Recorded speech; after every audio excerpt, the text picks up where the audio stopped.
దిత్వా తుఫాన్ ఎఫెక్ట్తో నెల్లూరు జిల్లాలో భారీ వర్షాలు కురుస్తున్నాయి. తుఫాన్ కారణంగా 4 రోజుల నుండి కూడా ఎడతెరిపి లేకుండా వర్షం కురుస్తోంది. మొన్న రాత్రి నుంచి ఏకధాటిగా కురుస్తున్నటువంటి భారీ వర్షంతో పలు ప్రాంతాలు నీట మునిగాయి. లోతట్టు ప్రాంతాలు జలమయం కాగా పలు చోట్ల ఇల్లు నీట మునిగాయి. ఇక చెముడుగుంట వద్ద జాతీయ రహదారి చెరువును తలపిస్తోంది. రేపు ఉదయం వరకు కూడా వర్షం ఉంటుందని అధికారులు చెబుతున్నారు. ప్రజలందరూ కూడా జాగ్రత్తగా ఉండాలని అధికారులు సూచించారు. ఇక నగరంలోని అనేక చోట్ల కూడా పునరావాస కేంద్రాలు ఏర్పాటు చేశారు. ఇదే అంశానికి సంబంధించి మరిన్ని డీటెయిల్స్ అందించడానికి మా కరెస్పాండెంట్ నరేష్ సిద్ధంగా ఉన్నారు. నరేష్, చెప్పండి. నెల్లూరు దిత్వా ఎఫెక్ట్కి చాలా మటుకు దెబ్బ పడిందని తెలుస్తోంది. ప్రస్తుతం అక్కడ పరిస్థితి ఎలా ఉంది? ప్రజలకు ఎలాంటి మెరుగైన సదుపాయాలు కల్పించే విధంగా కూడా అధికారులు చర్యలు తీసుకుంటున్నారు? రైట్, మొత్తానికి దిత్వా తుఫాన్ ఎఫెక్ట్ ప్రభావంతో నెల్లూరు జిల్లా వ్యాప్తంగా కూడా భారీ నుంచి అతి భారీ వర్షాలు కురుస్తున్నాయి. గడిచిన 5 రోజుల నుంచి కూడా ఈ యొక్క తుఫాన్ ప్రభావం ఒకవైపు తీరం దాటినప్పటికి కూడా నెల్లూరుపై ఎక్కువ ప్రభావం చూపిస్తున్నట్టుగా తెలుస్తూ ఉంది. నిన్న మొన్న కురిసినటువంటి భారీ నుంచి అతి భారీ వర్షాలకు నగరం అంతా కూడా జలదిగ్బంధంలో చిక్కుకుపోయి ఒకవైపు గూడూరు, మనుబోలు, సైదాపురం ఈ ప్రాంతాల్లో దాదాపు 200 పైగా మిల్లీమీటర్ల వర్షపాతం నమోదవడంతో ఎక్కడికెక్కడ కూడా వాగులు వంకలు పొంగి పొర్లుతున్నటువంటి పరిస్థితి కనపడతా ఉంది. మొన్న మోంతా తుఫాన్ వర్షానికి 80% నిండినటువంటి చెరువులు, జలాశయాలు ఈ యొక్క తుఫాన్ ప్రభావంతో పూర్తి స్థాయిలో కూడా పొంగి పొరలడంతో రోడ్లపైకి నీరు చేరిపోతుంది. ఒకవైపు కనుపూరు చెరువు పూర్తి స్థాయిలో నిండిపోయి ఆ వాగు అంతా కూడా రోడ్డుపైకి రావడంతో జాతీయ రహదారి అంతా కూడా ట్రాఫిక్ జామ్తో ఒకవైపు స్తంభించిపోయినటువంటి పరిస్థితి కనపడుతుంది. దాదాపు 2 కిలోమీటర్ల నుంచి 5 కిలోమీటర్ల వరకు కూడా ఈ యొక్క ట్రాఫిక్ స్తంభించిపోవడంతో ఎక్కడికెక్కడ ఇటు నెల్లూరుకు వచ్చేటువంటి బస్సులన్నీ కూడా, కార్లన్నీ కూడా ఆగిపోయాయి. నెల్లూరు నగరం అంతా కూడా ప్రస్తుతం చెరువుని ఏ విధంగా తలపిస్తున్నాయో ఆ విధమైనటువంటి దృశ్యాలు మనకి కనిపిస్తూ ఉన్నాయి. నా వెనకాల ఉన్నటువంటి ప్రాంతాన్ని ఒకసారి చూపిస్తాను. సో శ్రామికా నగర్ అయి ఉండొచ్చు, చంద్రబాబు నాయుడు కాలనీ అయి ఉండొచ్చు, వైఎస్ఆర్ నగర్ ఈ ప్రాంతం వాసులంతా కూడా ప్రస్తుతం అరిచేతిలో ప్రాణాలు పెట్టుకొని ఇళ్లలోనే ఉంటున్నారు. ఎవరు కూడా బయటికి రాలేనటువంటి పరిస్థితి దిత్వా తుఫాన్ ప్రభావం నెల్లూరుపై ప్రభావం ఎక్కువ చూపిస్తుందని చెప్పుకోవచ్చు. ఈ ప్రాంతం అంతా కూడా నివాస స్థలాలు మనం చూపిస్తున్నటువంటి ఈ స్థలాలు ఒకసారి చూడండి. అక్కడే ఇల్లులు ఉన్నాయి. ఒకవైపు చెరువును తలపించే విధంగా కూడా మొత్తం కూడా మునిగిపోయినాయి. అంటే కింద వరకు కూడా ఒకవైపు గేట్ లోపల నుంచి ఇళ్లలోకి నీరు వచ్చేసాయి. బయటికి కూడా కనీసం నిత్యావసర వస్తువులు, పాల ప్యాకెట్లు తీసుకురావాలన్నా కూడా ప్రస్తుతం బయటికి రాలేనటువంటి పరిస్థితి అయిపోయింది. వీళ్ళకి లేకుండా పోయింది. ఒకవైపు కార్పొరేషన్ అధికారులంతా వీళ్ళకి సంబంధించి సూచనలు జారీ చేస్తా ఉన్నారు. బయటికి రావద్దు, మీకు ఏదైనా అవసరం అయితే మేమే తెచ్చిస్తామని చెప్పడం కూడా జరుగుతూ ఉంది. ఏదేమైనా కూడా దిత్వా తుఫాన్ ప్రభావం ఈసారి ఎక్కువగా రైట్ నరేష్, మొత్తం మీద దిత్వా తుఫాన్ ఎఫెక్ట్ ఎప్పటి వరకు ఉండే ఛాన్స్ ఉన్నట్టుగా అధికారులు ఏమైనా వెల్లడించారు వివరాలు? యాక్చువల్గా ఈ దిత్వా తుఫాన్ తీరం దాటింది. తీరం దాటి కూడా దాదాపు కూడా 24 గంటల పైన అయినప్పటికి కూడా ఇంకా నెల్లూరుపై ప్రభావం చూపించడం, ఒకవైపు చలిగాలులు, మరోవైపు ఈ యొక్క చలిగాలు దెబ్బకి ఇళ్లల్లో ఉండలేకపోతున్నారు.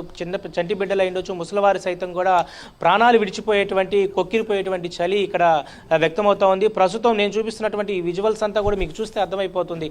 దిత్వా తుఫాను నెల్లూరు జిల్లా ప్రభావం ఏ విధంగా పడిందంటే ఒక్కసారిగా కూడా చెరువులు తలపించే విధంగా కనపడతా ఉంది. మొత్తానికి గూడూరుకు సంబంధించి అనేక ప్రాంతాల్లో మనం చూడొచ్చు. నిన్న Manubolu, Muthukur, TP Gudur, Nellore rural, Saidapuram, Kovur, Nellore urban, Podalakur, Indukurpet మండలాల్లో అత్యధిక వర్షపాతం కూడా నమోదైంది. మోంతా తుఫాన్ సమయంలోనే జిల్లాలో చెరువులన్నీ కూడా 80% పైగా కూడా నిండిపోగా ప్రస్తుతం వర్షాలతో చాలా చోట్ల పొంగి ప్రవహిస్తూ ఉన్నాయి. కనుపూరు చెరువు నుంచి జాతీయ రహదారిపైకి నిన్న దాదాపు కూడా నీరంతా చేరిపోవడంతో ఎక్కడికెక్కడ కూడా రాకపోకలు అంతరాయించగలిగింది. పొదలకూరు మండలం మద్దిగేడు వాగు కూడా, మనుబోలు కండలేరు వాగు రోడ్డుపైకి రావడంతో ఎక్కడికెక్కడ కూడా ఈ ప్రాంత వాసులు బయటికి రాలేకపోయారు. ఒకవైపు జిల్లా వ్యాప్తంగా కూడా మోంతా తుఫాన్ ప్రభావం, ఇటు దిత్వా తుఫాను, మోంతా తుఫాన్ ప్రభావంతో ప్రజలంతా కూడా చాలా ఇబ్బందులు అయితే ఎదుర్కొన్నటువంటి పరిస్థితి కనపడుతూ ఉంది. నేను చూపిస్తున్నటువంటి ఈ విజువల్స్ అంతా కూడా నెల్లూరు నగరమే. ఇదంతా కూడా నెల్లూరు నగరమే, ఎక్కడో చెరువులు ఆనుకున్నటువంటి ప్రాంతాలు కాదు. నగరంలో ఇలాంటి పరిస్థితులు ఉంటే ఇంకా పెన్నా రివర్కి సంబంధించి ఉండొచ్చు, అదేవిధంగా ఏదైతే చెరువులు పొంగి పొర్లుతున్నటువంటి గ్రామాలు సైతం ఏ విధంగా ఉంటాయనేది మీరు అర్థం చేసుకోవాలా. మొత్తానికి దిత్వా తుఫాన్ ప్రభావం మరో 24 గంటలు 48 గంటల పాటు ఉండబోతుందని చెప్తున్నారు. మరి దిత్వా తుఫాన్ ప్రభావాన్ని ఎదుర్కొనేందుకు కూడా ఒకవైపు అధికారులంతా కూడా ఎప్పటికెప్పుడు అప్రమత్తం అవుతున్నారు. జిల్లా కలెక్టర్ హిమాంశు శుక్లాతో పాటు వైపు అజిత వెజెండ్ల ఎస్పీ కూడా సిబ్బందిని అయితే అలర్ట్ చేస్తా ఉన్నారు. ఎక్కడైనా వాగులు వంకలు ఎక్కువగా పొంగి పొర్లితే ఆ ప్రాంతంలో వాహనాలను కూడా ఆపివేస్తా ఉన్నారు. ఎందుకంటే వాహనాలు వెళ్లే సమయంలో పొంగి ప్రవహిస్తున్నటువంటి దాంట్లో కొట్టుకోబోతారు కాబట్టి పూర్తి స్థాయిలో కూడా అన్ని పకడ్బందీ చర్యలు తీసుకుంటున్నారు. మరోవైపు నగరంలో కొన్ని పునరావాస కేంద్రాలను ఏర్పాటు చేశారు. ఏదైనా లోతట్టు ప్రాంతాల్లో జలదిగ్బంధంలో చిక్కున్నటువంటి సంబంధించినటువంటి ఈ ప్రజలను కూడా సూచనలు జారీ చేస్తున్నారు. కానీ ఇళ్లలో నుంచి బయటకు రాలేకపోతున్నారు. ఎవరు కూడా పునరావాస కేంద్రాల్లో ఉండడానికి ఇష్టపడటం లేదు.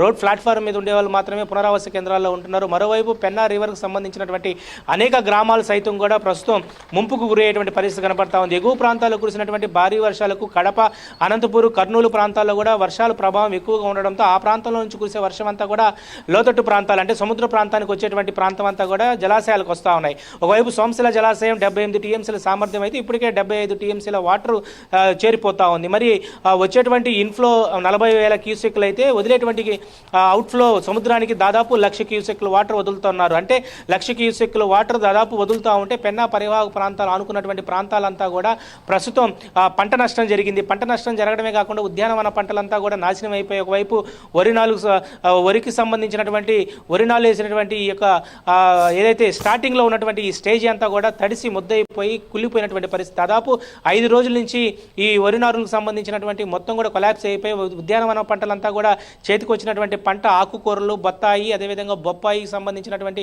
మినుము, వేరుశెనగ కూడా పూర్తి స్థాయిలో కూడా పంట నష్టం అయితే జరిగింది. దీని మీద జిల్లా కలెక్టర్ ఇప్పటికే వర్ష ప్రభావం తగ్గిన తర్వాత వ్యవసాయ శాఖ అధికారులందరికీ కూడా ఎక్కడైతే పంట నష్టం జరిగిందో ఆ పంట నష్టాన్ని కూడా లెక్కింపు చేస్తారు. మొత్తానికైతే దిత్వా తుఫాన్ ప్రభావం నెల్లూరు జిల్లాపై భారీ ప్రభావాన్ని అయితే చూపించిందని చెప్పుకోవచ్చు. మరో 24 గంటల పాటు కూడా ఈ యొక్క తుఫాన్ ప్రభావం వర్షం వస్తుందని చెప్పుకోవడానికి ఏమాత్రం సందేహం లేదని చెప్తా ఉన్నారు. ఎందుకంటే ఈ రోజు తెల్లవారుజాము నుంచి కూడా మళ్ళా వర్ష ప్రభావం ఎక్కువగా ఉండడంతో బయటికి రాలేనటువంటి పరిస్థితి. ఉద్యోగరీత్యా ఇటు స్కూల్ పిల్లలు వెళ్ళాలన్నా కూడా చాలా ఇబ్బందులు అయితే ఎదుర్కొంటున్నారు. మొత్తానికి మరో 24 గంటల పాటు అవసరమైతే బయటికి రాండి, అనవసరం అయితే బయటికి రావద్దని చెప్పి ఒకవైపు చెరువు ప్రాంతాలకు సంబంధించినటువంటి గ్రామాలు అయిండొచ్చు, రివర్కి సంబంధించిన పెన్నా పరివాహక ప్రాంతాలకు సంబంధించినటువంటి ప్రాంతాలకైతే సూచనలు అయితే జారీ చేస్తున్న పరిస్థితి కనబడతా ఉంది. Right, thank you Naresh.